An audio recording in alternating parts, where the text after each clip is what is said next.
이산화탄소 및 비슷한 탄소 배출량이 기후변화의 주된 요인으로 지목이 돼서 이제 이산화탄소 배출량에 관심이 많고요. 나라별로 이산화탄소 배출량을 계산을 많이 합니다. 그래서 보면 지구 전체의 이산화탄소 배출량 중에 어떤 나라가 몇 퍼센트나 배출하나 보면 이제 한국 같은 데 보면 2% 전후인데요. 밑에 좀 비교를 하도록 다른 숫자를 제시했는데 인구 비중으로는 한국이 전 세계 인구의 0.66% 정도입니다. 남한만 친 거고요. GDP 비중으로는 1.75% 정도 돼서 탄소 배출량은 GDP 비중으로 대략 들어맞는 정도입니다. 그러니까 경제활동 대비 한국이 유난히 탄소 배출량이 많은 건 아니고 그렇다고 유난히 적은 것도 아닌데 1인당 기준으로 하면 많이 하죠. 근데 탄소 배출량이라는 게 아무래도 경제활동과 관련이 많기 때문에 소득이 높은 나라가 경제활동도 많고 공장도 많이 돌리고 그러니까 CO2 배출 비중이 높은 편이고요. 이 나라 중에는 뭐 당연히 중국이 제일 비중이 높고요. 사람이 많이 사니까. GDP도 뭐 낮지 않아서 그렇고 미국도 비중이 높습니다. 그래서 이걸 1인당 탄소 배출량으로 계산을 하면요. 여기서 색깔이 진한 데가 1인당 탄소 배출량이 높은 나라들이고요. 색깔이 흐린 데가 1인당 탄소 배출량이 낮은 나라들인데 뭐 역시 이런 거 고려할 때는 자료가 얼마나 잘 수집되나도 좀 걱정을 해야 되는데 저소득 국가가 아무래도 자료가 잘 수집이 안 됩니다. 그래서 자료를 얼마나 믿을 수 있는지는 그쪽에 좀 덜 믿게 될 텐데 어쨌건 대체적인 추세는 고소득 국가에서 탄소 배출량이 많고 저소득 국가에서 1인당 탄소 배출량이 적다. 뭐 이건 아까 말씀드린 대로 경제활동이 활발하면 탄소 배출량이 많아지겠죠, 대체로. 제일 심한 데가 그림에서 언뜻 보면 몽고가 제일 심하고요.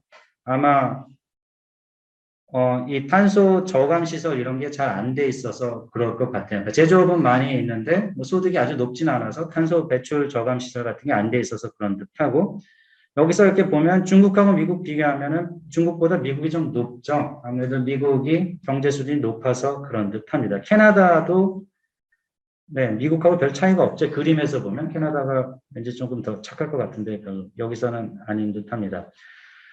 유럽 국가들은 탄소 배출량이 1인당으로 보면 낮고요. 근데 이게 탄소 배출 노력을 줄이려는 노력을 많이 해서 그런 건지 아니면 제조업이 별로 없어서 그런 건지 이것도 좀 논란의 여지가 있습니다. 서유럽 국가 중에는 제조업보다는 다른 쪽의 비중이 높기 때문에 한국은 그런 데보다는 좀 높은 편이고요. 호주도 높죠. 그러니까 중국이 제조업 비중이 높은데도 뭐 미국이나 이런 데보다 1인당으로는 낮은 거 보면 약간 의외이긴 합니다. 이 밑에 수치를 보시면 1인당 한국 경우에 한 10톤 전후인데요. 1톤 1년 동안의 배출량이 1인당 10톤의 이산화탄소를 배출하는 건데 1톤이 얼마나 큰가 이렇게 기억이 안 나서 이렇게 사진 보니까요. 이런 거 찍어 놓은 사람이 있더라고요. 밑에 이게 풍선이 저 크기가 1톤 크기래요. 그러니까 사람이 밑에 서 있는 거 보시면 대략 비교가 될 텐데 그러니까 한 사람이 저런 풍선 10개 정도 배출하는 상황인 거죠. 한국에선. 여기서 한국의 전체 온실가스 배출량이고요. 여기 숫자를 보시면 이게 100만 톤 단위여서 이쯤이 1년이니까 500 밀리언 정도 톤이 여기 중간점이라고 생각을 하시면요. 이거를 한국 인구로 나누면 대략 1인당 10톤 정도인 걸로 볼 수가 있죠. 그러니까 이 수준이 1인당 10톤 정도가 이 정도고 넘어가는 게 그거보다 좀 큰 거고 밑이 조금 작은 정도입니다. 보면 꾸준히 늘어왔는데 98년에 잠깐 떨어진 건 역시 경제활동이 위축될 때 탄소 배출량도 줄어들었던 걸 확인할 수가 있고요. 그 다음에 2010년에 갑자기 점프가 약간 있죠. 이건 근데 뭐 계산 방식이 좀 바뀌어서 그런 걸 수도 있을 것 같아요. 꾸준히 늘어오는데 최근에 증가 속도가 약간 떨어진 면은 있다. 이 앞에서는 빠르게 증가했습니다. 이쪽에는 빠르게 증가했고 그 다음에 증가 속도가 조금 떨어졌죠. 마지막에는 더 완만하게 증가하고 있어서 온실가스 배출량을 줄이려는 노력이 어느 정도는 보이는데 그렇다고 줄고 있지는 않습니다. 네, 그래서 1인당으로 해놨을 때도 비슷한 패턴을 확인할 수가 있고 여기서 보면 2010년 이후에는 1인당 기준으로 보면 큰 차이는 없어서 뭐 약간 주는 면도 있지만 다시 마지막 쪽에 가서 약간 또 느는 면도 있어서 크게 봐서는 증가하고 있지는 않은 듯하다 정도 얘기는 할 수 있을 것 같아요. 1인당 기준으로는. 네, 그래서 아까 말씀드린 그 10톤 전후에서 왔다 갔다 하고 있고 최근에는 14톤, 14톤, 15톤 정도 사이에서 숫자가 정해지고 있습니다. 이 온실가스가 어디서 나오나 또 통계가 잘 잡혀 있는데요. 이건 코시스에서 가져온 것 같은데 제일 많이 큰 부분을 차지하는 건 아무래도 에너지를 사용해서 화석연료라면 뭐 태울 때 나오는 거겠죠. 네, 그래서 에너지 사용해서 제일 많이 발생을 하고 그게 제일 큰 부분이고 그 에너지를 만들어내는 산업에서 에너지를 사용할 때 나오는 온실가스가 있고 그게 제일 큰 부분이죠. 그 다음에 제조업에서 에너지를 사용할 때 나오는 온실가스 그리고 뭐 자동차 등등이 에너지를 사용할 때 나오는 온실가스 기타 뭐 순서도 딱 그 순서로 크기가 됩니다. 그 다음에 산업공정에서 나오는 온실가스는 에너지를 직접적으로 쓰면서 나오는 온실가스는 아니라고 하는데, 뭐, 산업마다 되게 다른 방식으로 이산화탄소 등이 배출되는 산업이 있다고 설명이 있는데요. 그 에너지 사용이 아닌 부분도 좀 있다. 그 정도만 말씀을 드리고요. 이쪽은 온실가스를 흡수하는 부분도 있어서 이건 계산이 뭐 얼마나 쉬운지 모르겠는데 뭐 나무 같은 거 심으면 온실가스를 흡수하는 면도 있는 것 같습니다. 그래서 그런 거는 또 빼주기도 하고 폐기물에서는 폐기물 처리할 때 온실가스가 배출된다고 합니다. 그래서 가구에서 에너지 사용하는 얘기로 좀 넘어가서 생각을 해보죠. 가구에서 에너지를 쓸 때 생각을 하면 크게 두 가지거든요. 하나는 난방에 쓰는 에너지. 뭐 물론 취사에도 에너지를 쓰지만 취사보다는 난방이 훨씬 더 많이 들어가죠. 그래서 난방 얘기 하나 좀 생각해 볼 수가 있고 그 다음에 자동차를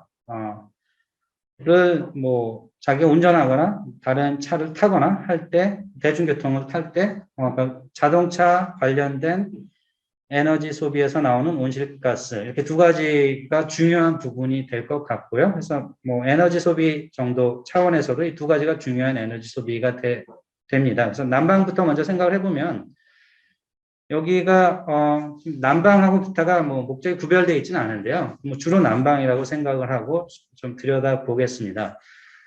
가구에서 사용하는 난방용 에너지 중에 여전히 가장 큰 부분은 도시가스가 제일 크죠. 네, 도시가스가 제일 비중이 높습니다. 여기 보시면 이 뒤로 가면 옛날에는 아니었는데 예전에는 석유류가 제일 컸는데 1995년 기준으로 보시면 2016년 기준만 해도 도시가스가 제일 비중이 큰 게 이미 거의 도시가스 보급률이 90%를 넘었거든요. 전국적으로.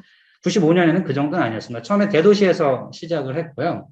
그 다음에 점점 농촌 지역 이런 데로 퍼져나가면서 지금도 도시가스가 안 들어간 데가 있긴 한데 어지간한 규모의 동네에는 도시가스가 이제 다 들어가는 것 같습니다. 그래서 도시가스가 가구 기준으로 봤을 땐 제일 비중이 크고 그 다음은 전력이 두 번째이고요. 그 다음에 세 번째가 석유를 직접 가져다 쓰는 거, 그리고 열 에너지. 연탄은 이제 비중이 별로 안 되죠. 이런 거 생각할 때 이제 복잡해지는 이슈 하나가 전력이라는 게 다른 에너지에서 결국 나온 거여서요. 이제 전력이 어디서 만들어졌고 어떻게 만들어졌나를 알아야 뭐 사실 이 어떤 에너지가 소비되는지는 알 수가 있죠. 전력은 다른 에너지를 전환해서 만든 거기 때문에 신재생 에너지는 표현이 자꾸 왔다 갔다 하더라고요. 신재생 에너지라고 부를 때도 있다가 또 요새는 신에너지하고 재생에너지를 구별해서 지칭을 하기도 하는 듯합니다. 그래서 더 환경 친화적인 에너지를 얘기할 땐 재생에너지만 뽑아서 이야기를 하는 듯하고요. 재생에너지라는 건 말 그대로 뭐 다시 이 에너지를 왔다고 해서 뭐 이게 다 없어지지 않을 때 재생에너지라는 표현을 쓰는 듯하고요. 화력발전소가 두 가지 유형이 있는데 그냥 전통적인 화력발전소에서는 이거를 태워서 그냥 터빈을 돌려서 전기를 만들어서 공급한다고 하고요. 최근에 열병합발전소라고 불리는 데서 만드는 약간 다른 방식을 써서 전통적인 방식 외에도 거기서 이 열이 그냥 없어지지 않도록 그걸 활용해서 다시 한번 전기를 만드는데 활용을 한다. 그래서 똑같은 양의 석유, 석탄이 들어가더라도 예전의 발전소랑 지금의 열 병합 발전소는 발전량이 다르다고 하고요. 그래서 그 차이를 열 에너지로 잡아서 통계를 내는 것 같습니다. 열 에너지만 만드는 발전소는 없는 걸로 알고 있습니다. 예전 거보다는 더 환경 친화적이긴 한데 이 방식 자체가 아주 새로운 건 아니기 때문에 신재생 에너지에는 포함시키지는 않고요. 열 에너지는 이 정도로 따로 계산을 하는 듯합니다. 재생 에너지 얘기할 때 제일 많이 생각하는 게 태양광. 이게 얼마나 경제성이 있냐 여기에 대해서는 또 논의가 많은데 왜냐하면 이거는 날씨가 나쁘면 안 돌아가잖아요. 풍력도 마찬가지고 이게 아주 안정적이진 않은 것 같습니다. 전기를 생산하는 방식 한국에서 보면 예전에는 석탄, 원자력, LNG 이 세 개가 비중이 제일 높았는데 그 중에서 석탄하고 LNG는 여전히 비중이 더 높아지고 있고요. 원자력은 조금 내려왔습니다. 2000년 때는 나머지 두 개랑 비슷했는데 20년 지나고 나서는 원자력 비중은 조금 내려왔고요. 원자력 발전소는 그 다음에 아주 적극적으로 짓진 않아서 물론 나타난 현상이죠. 그리고 유류라고 하면 LNG는 가스고 유류는 석유니까 그 유류 비중은 크게 변하지는 않았고요. 신재생 에너지에 이제 수력 발전이 들어갔다 안 들어갔다 이렇게 통계 잡을 때마다 조금씩 바뀌어서요. 수력 발전소 중에는 밑에 있는 물을 끌어다가 올려서 다시 내리면서 발전하는 데가 있대요. 이제 이거를 재생 에너지로 봐야 되냐 안 봐야 되냐가 좀 규정이 왔다 갔다 한다고 하더라고요. 그래서 수력 발전이 들어갔다 나왔다 좀 해서 여기선 잘 안 보이는 듯합니다. 신재생 에너지의 비중이 늘어나고는 있지만 아까 말한 등등의 문제점, 아주 안정적인 공급이 이루어지고 있지 않다. 그리고 비용이 제각 들쑥날쑥하고 정부가 보조금을 많이 주면서 이 신재생 에너지 생산량이 늘어났는데 이게 보조금을 끊었을 때 이게 경제성이 있나 이런 논란들이 계속되고 있습니다. 그래서 자동차 에너지 소비 자료를 잠깐만 살펴보면 휘발유, 경유, LPG 이 정도가 주된 소비원인데 2016년 자료로 보면 일반 승용차의 경우에는 휘발유가 제일 비중이 크죠. 그 다음에 LPG, 그 다음 경유이고, 근데 숫자를 대략 다 합쳐놓고 나면 그러니까 디젤 차가 한동안 많아졌죠. 그래서 디젤의 비중이 좀 왔다 갔다 했습니다. 전기차, 디젤차, 가솔린차, 여기 LPG는 빠져 있고요. LPG, LNG 빠져 있고, 세 개 차 중에 이산화탄소 배출량을 비교하면 디젤이 좀 적다. 그래서 한동안 디젤이 친환경적인 차라고 해서 얘기를 했었죠. 이제 그러다가 문제가 생긴 게 디젤이 뭐가 문제였죠? 미세먼지하고 관련된 거였죠. 미세먼지 등등의 디젤이 주된 원인이다라고 하면서 디젤차가 얼마나 친환경적인 차인가에 대해서는 좀 얘기가 왔다 갔다 하고 있습니다. 전기차의 경우에는 물론 전기를 어떻게 만드는가에 따라서 달라지고요. 전기를 석유로 만드는지 석탄으로 만드는지 원자력으로 만드는지에 따라서 전기차를 타는 게 얼마나 친환경적인지는 달라집니다. 자동차 말고 그럼 비행기하고 버스하고 기차하고 등등을 비교했을 때 CO2 배출량이 어떻게 되나 이렇게 비교를 해보면 단거리 비행기가 제일 배출량이 크다고 하고요. 제일 위에 있는 게 단거리죠. 직접 배출되는 것뿐만이 아니라 다른 효과까지 하면 제일 크다. 그 다음에 장거리 비행기가 두 번째.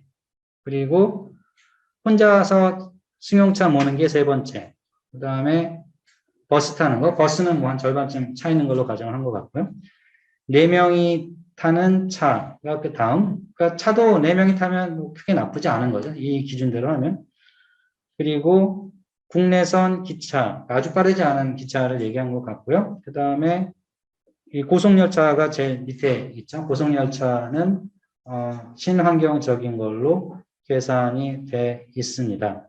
이게 그러니까 킬로미터 단위거든요. 이 계산이 맞으면 서울에서 뭐 파리 갈 때 비행기 타고 가는 것보다 혼자서 차 타고 가는 게 이산화탄소 배출량이 적은 걸로 나오는데, 물론 그때 문제는 이제 여행하면서 딴짓을 많이 하게 되죠. 여행하면서 운전만 하는 게 아니잖아요. 밥도 먹어야 되고, 뭐 식당 가서 밥도 먹어야 되고, 뭐 다른 여가 활동도 하고 이러다 보면 어떻게 되는지 좀 불분명하긴 하죠.